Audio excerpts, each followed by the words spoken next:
सरदार दलजीत सिंह जी, सरदार मनमीत Singh ji, Bharatiya Janata party के युवा और जुझारू नेता श्री नीरज सिंह जी, आनंद मोहन तिवारी जी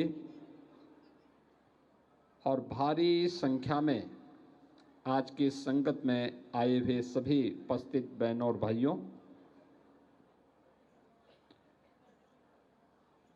पूरा देश इस वर्ष भर के कार्यक्रमों के साथ जुड़ा हुआ है। जब हम नवम गुरु तेग बहादुर जी महाराज, भाई मतीदास जी, भाई सतीदास जी, भाई दयाला जी की शहादत को स्मरण करते हुए उनके प्रति उनकी स्मृतियों को हम सब नमन कर रहे हैं। आज का यह कार्यक्रम भी हमें उन्हीं स्मृतियों की ओर ले जाने और उन महापुरुषों के प्रति कृतज्ञता ज्ञापित करने का एक अवसर प्रदान कर रहा है। मैं इस अवसर पर उत्तर प्रदेश सरकार और उत्तर प्रदेश की 25 करोड़ जनता की ओर से गुरु तेग बहादुर जी महाराज को, भाई मतीदास जी, भाई सतीदास जी, भाई दयाला जी की स्मृति को नमन करता हूं। उनकी स्मृति को कोटि कोटि नमन करते हुए विनम्र श्रद्धांजलि भी अर्पित करता हूं।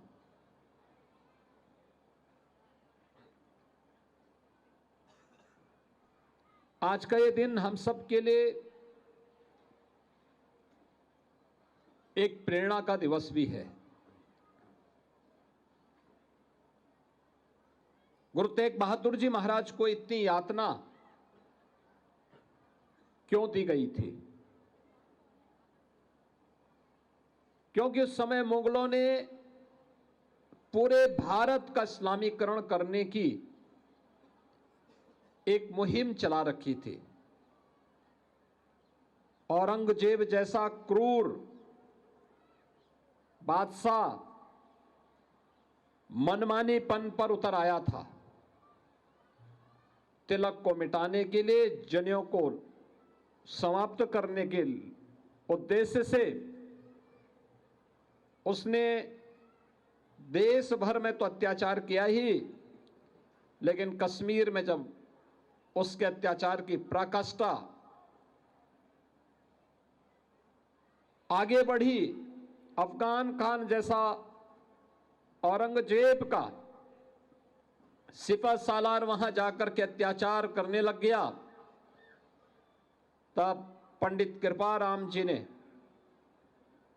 जब कहीं शरण नहीं मिली तो गुरु तेग बहादुर जी महाराज की शरण में जाकर के याचना की थी।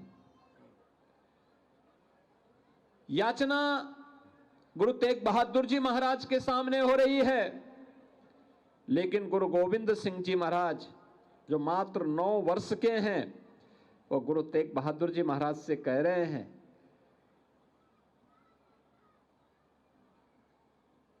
कि याचना हो रही है,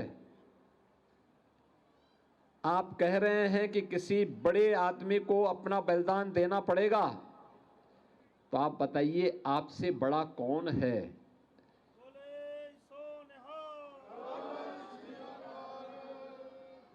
आप याद करिए 9 वर्ष की उम्र क्या होती है।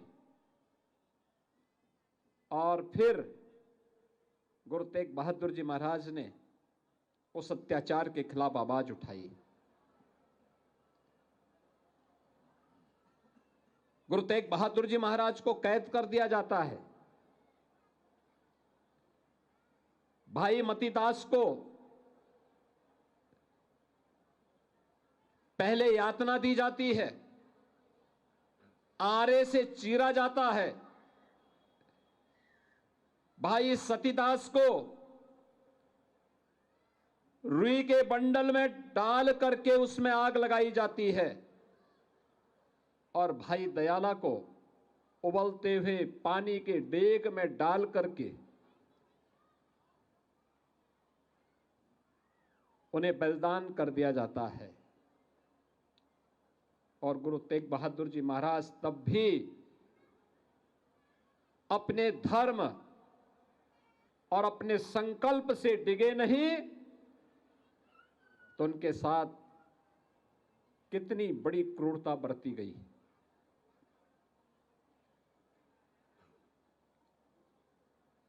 बहनों और भाइयों, में आज जब हम लोग इतिहास के उन क्रूर क्षणों को स्मरण करते हैं, तो हम सबको ये लगता है कि ये यातनाएं उस समय इस गुरु परंपरा ने न केवल सही थी, बल्कि आवश्यकता आने पर उस यातना और उस क्रूरता का जवाब देने के लिए अपने आप को तैयार भी किया था। गुरु गोविंद सिंह जी महाराज को जब हम स्मरण करते हैं, मात्र 9 वर्ष की उम्र में जिन्होंने अपने गुरु और अपने पिता को खोया हो, जिनके 4 साहबजादे इस सनातन की रक्षा करने के लिए बलिदान हो गए हों, और दुनिया के अंदर ये बहुत कम उदाहरण देखने को मिलता है। जो गुरु गोविंद सिंह जी महाराज के बारे में हम देखते हैं, एक शहीद पिता के पुत्र हैं, तो शहीद पुत्रों के वे पिता भी हैं।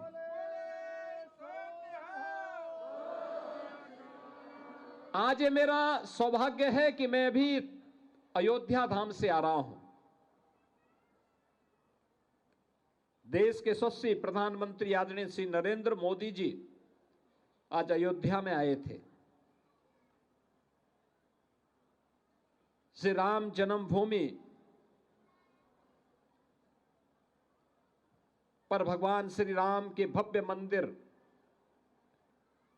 का निर्माण कार्य पूर्ण होने के उपलक्ष्य में आज भारत की सनातन का भगवा ध्वज का आरोहण राम मंदिर के शिखर पर हुआ है, एक भव्य समारोह में हुआ है। यही वह भगवा ध्वज है जिसकी रक्षा करने के लिए सिख गुरुओं की परंपरा और पीढ़ी की पीढ़ी अपने आप को बलिदान करती आई है। ये वही परंपरा है। याद करिए, 1510 से लेके 1515 के बीच प्रथम गुरु नानक देव जी महाराज अयोध्या धाम में श्री राम जन्मभूमि मंदिर में दर्शन करने के लिए जाते हैं, और 1528 में एक विदेशी आक्रांता बाबर के सिपह सालार के द्वारा मंदिर को तोड़ दिया जाता है। और उस समय बाबर के अत्याचार को देखते हुए गुरु नानक देव जी महाराज ने बाबर को जावर कह करके उसके कृत्यों को पूरी मजबूती के साथ उसका विरोध किया था। आगे की परंपरा भी, जब अयोध्या में राम जन्मभूमि के लिए जब भी संघर्ष हुए, सिख गुरुओं ने,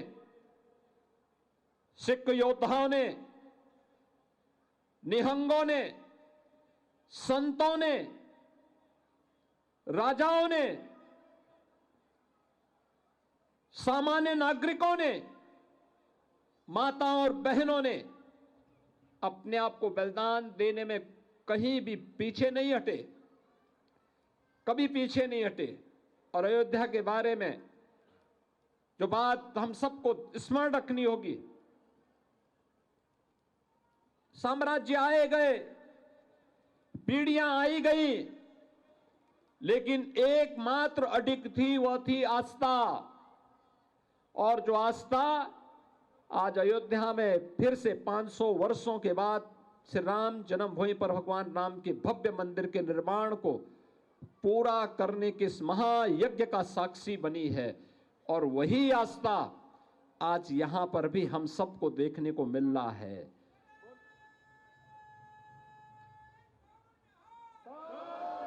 साढ़े 300 वर्षों के बाद भी हर सिख और हर सनातनी गुरु तेग बहादुर जी महाराज, भाई मतीदास, भाई सतीदास जी, भाई दयाला जी के प्रति अपनी कृतज्ञता ज्ञापित करते हुए अपनी आस्था को व्यक्त करता है। और आज आप सबको मैं यही स्मरण दिलाने के लिए आया हूं। याद करना, सत्य को कोई धूमिल नहीं कर सकता, उसको झुटला नहीं सकता। गुरु गोविंद सिंह जी महाराज के 4 साहबजादों को भले ही जो सम्मान उस समय मिलना चाहिए था, उसके उपरांत मिलना चाहिए था, ना मिला हो। लेकिन 2020 में उत्तर प्रदेश में पहले मुख्यमंत्री आवास में और प्रधानमंत्री मोदी जी ने 26 दिसंबर की तिथि को सदैव के लिए वीर बाल दिवस के रूप में समर्पित करते हुए उन 4 साहबजादों की स्मृति को एक जीवंत बना दिया है। आने वाली पीढ़ी के लिए, हर नौजवान के लिए, हर युवा के लिए ये बनाया है, बताने का प्रयास, ये बताया है कि जो भी देश और धर्म के लिए कुछ करेगा उसके प्रति समाज इसी प्रकार से कृतज्ञता ज्ञापित करेगा। और वही कृतज्ञता ज्ञापित करने का एक अवसर हम सबके सामने आज का यह दिवस भी है। यह हमारा सौभाग्य है कि लखनऊ को गुरु तेग बहादुर जी महाराज का सानिध्य प्राप्त हुआ था। लखनऊ के याहगंज गुरुद्वारे में गुरु तेग बहादुर जी महाराज का आगमन, गुरु गोविंद सिंह जी महाराज उस समय शिशु अवस्था में थे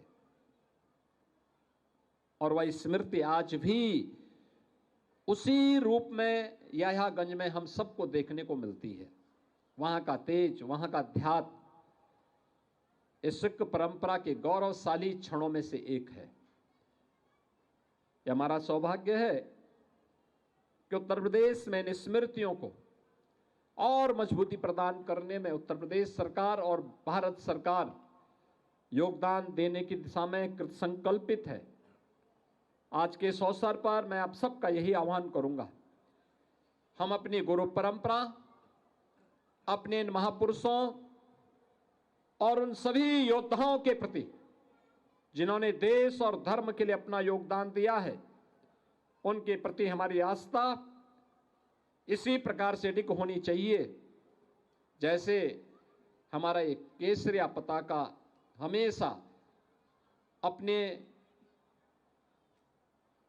अडिग रूप से सदैव हम सबको एक नई प्रेरणा प्रदान करता है, आगे बढ़ने के लिए एक नई ऊर्जा प्रदान करता है। हम उसी भाव के साथ कार्य करेंगे, इस विश्वास के साथ मैं एक बार फिर से नवम गुरु तेग बहादुर जी महाराज, भाई मतीदास जी, भाई सतीदास जी, भाई दयाला जी की स्मृति को नमन करता हूं। आप सबको इस शहीदी दिवस के अवसर पर आपके इस कार्यक्रम के लिए हृदय से धन्यवाद देता हूं। इतनी भारी संख्या में एकत्र होकर के आपने कृतज्ञता ज्ञापित करने और गुरु परंपरा से प्रेरणा प्राप्त करने का कार्य इस विराट कार्यक्रम के माध्यम से कर रहे हैं। मैं इस अवसर पर एक बार फिर से यहाँ पे गुरुद्वारा प्रबंध समिति से जुड़े हुए जितने भी हमारे पदाधिकारी हैं, उन्हें इस बात के लिए आश्वस्त करता हूँ कि डबल इंजन की सरकार सदैव आपके साथ खड़ी है, क्योंकि यह केवल हमारे लिए केवल एक विचार नहीं, बल्कि उस महान परंपरा के प्रति कृतज्ञता ज्ञापित करने का भी एक अवसर होता है, जिसने देश और धर्म के लिए अपना सर्वस्व न्यौछावर करने में किसी भी प्रकार की कोई कोताही नहीं बरती थी। इस संकल्पों के साथ हम सब जुड़े हुए हैं। इस विश्वास के साथ मैं आप सब के प्रति एक बार फिर से अपनी भावनाओं को व्यक्त करने के लिए सीधे अयोध्या धाम से यहीं पर उपस्थित हुआ हूं। एक बार फिर से गुरु तेग बहादुर जी महाराज की स्मृति को नमन करता हूं। बोले सो निहाल।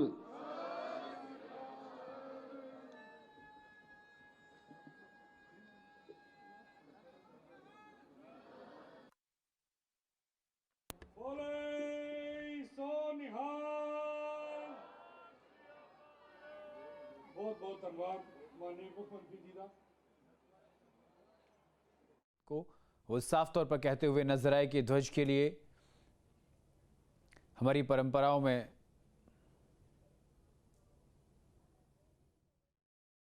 जहां भक्ति है हर शब्द में, कथाओं में छुपे हैं दिव्य रहस्य और ज्योतिष देता है जीवन को दिशा। धर्म से जुड़ी हर बातों को जानने के लिए हमारे चैनल स्तुति को सब्सक्राइब करें। चैनल पर जाने के लिए इस लिंक पर क्लिक करें।